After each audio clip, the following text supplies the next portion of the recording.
It's time for Around the Ozarks News, brought to you by the Springfield-Greene County Park Board, Thompson Sales, Kitchenland USA, and Smouse Foundation Repair and Waterproofing.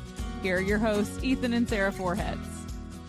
Hey there, Sarah Foreheads here, flying solo today. Ethan's still down in Texas, and Diana's probably sleeping in. That's what I hope for her, at least. So thank you so much for being with us this morning. We will get to the news.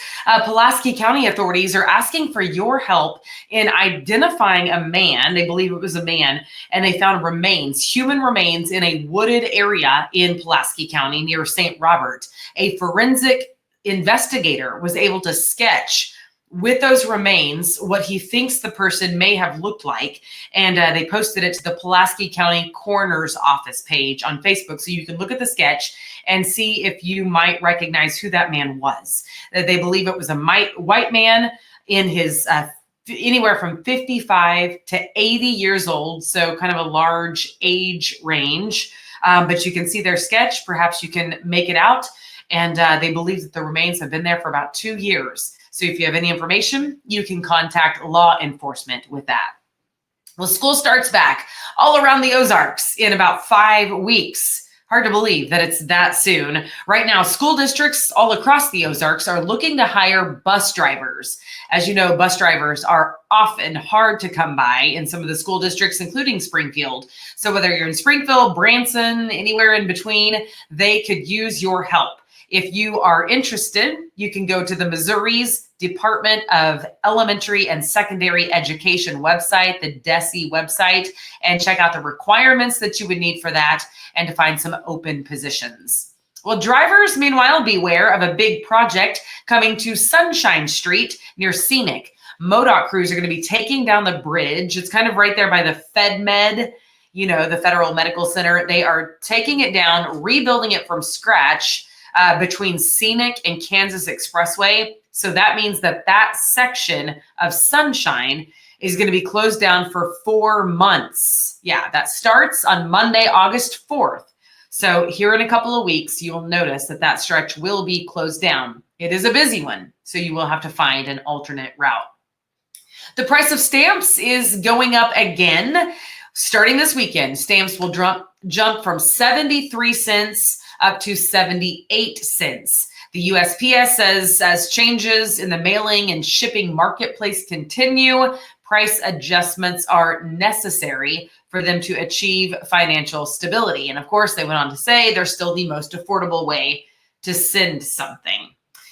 Tonight, you can give your input on putting in what's called middle housing in neighborhoods. So all around Springfield neighborhoods, specifically in the center of Springfield, developers are talking about adding in middle housing. What that is any house that gets you kind of from a starter home or a single family house from an apartment. So if you're in an apartment and you're not quite ready to buy a house, maybe you go and stay in a duplex or a condo or a townhouse. That is what's considered middle housing. So the city is asking for people's input, residents' input on the matter. That meeting is tonight at 6 o'clock at the Hillcrest Presbyterian Church on East Norton Road. This is interesting. Big changes from the IRS. The Internal Revenue Service says that pastors and churches, congregations, may now freely discuss politics from the pulpit and endorse political candidates without losing their tax-exempt status. Now, as you well know, for the last 70 years, that has been illegal, forbidden by law for any 501c3 nonprofit, which includes churches. They have not been able to talk openly or endorse openly candidates from the pulpit. But the agency, the IRS, has issued an exemption specifically for churches or other houses of worship. The agency made that statement in a court case that was happening in Texas as part of a settlement with 2 churches and with the national religious broadcasters who sued the IRS for violating their freedom of speech.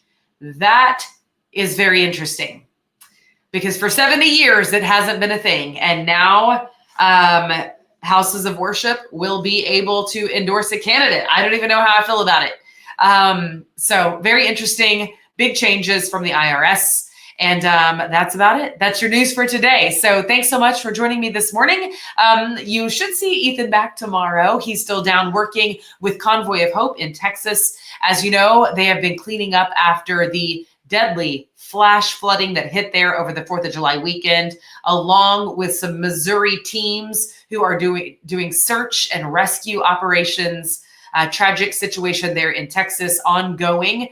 And I know at least as of last night when I was talking to Ethan, they were getting more and more and more rain, and they don't need it. So speaking of church and houses of worship, if you are a prayer, you need to pray that they can find those who are still missing, and also that the rain would cease.